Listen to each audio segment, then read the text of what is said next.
Now I have the pleasure of introducing Susan McDowell, who is the CEO of LifeWorks Austin. LifeWorks. LifeWorks was founded in 1998 through this kind of crazy four-way merger of nonprofit organizations, and I got to be on the founding team of that effort. And our goal was to build a large, nimble organization focused on fearless advocacy for youth and families who are on their pathways to self-sufficiency. And please note when I say their pathways to self-sufficiency, not necessarily what my pathway was or the pathway of any of our staff members or funders, but we find with our youth and their families, they have a good idea of where they want to go in life, but they have maybe not had the advocacy, the opportunity, and the kind of unconditional support that is maybe not necessary, but certainly helpful to get there. So that is our commitment. We serve 4,500 families every year, and so we have 20 plus programs at LifeWorks. So for a Austin nonprofit, we're a big Austin nonprofit with about 200 employees. But all of our services around self-sufficiency can be categorized under three core beliefs. The first core belief is that everybody deserves a place to call home.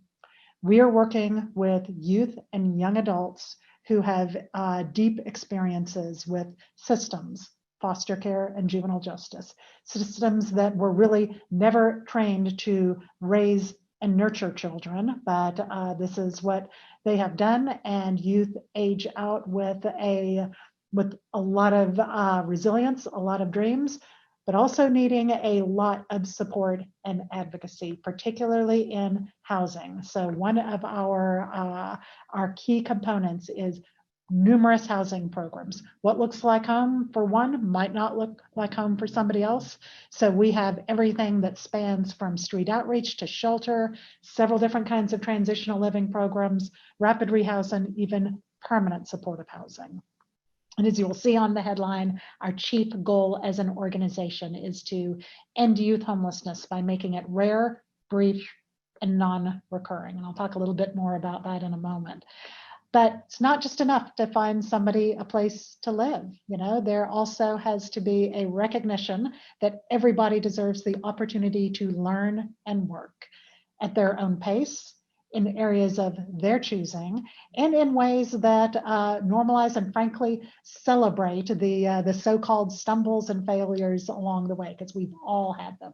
So we have a lot of programming around how to enter the workforce and education for youth who, traditional means may not have worked, and recognizing that a lot of our youth have been through substantial trauma, which leads to the third core belief. So we've got everybody deserves a place to call home. Everybody deserves the opportunity to learn and work. Everybody deserves the opportunity, the chance to heal from trauma. And Laura work together trying to use data, elevating the voices of our clients in what we do with that data, and collaborating. And that is one of the many ways that Impact Austin supports the work we do and the health of our community, is by being a forum of bringing together not just hundreds of women philanthropists, but the organizations that are making a big impact in the community, so we can do this work together.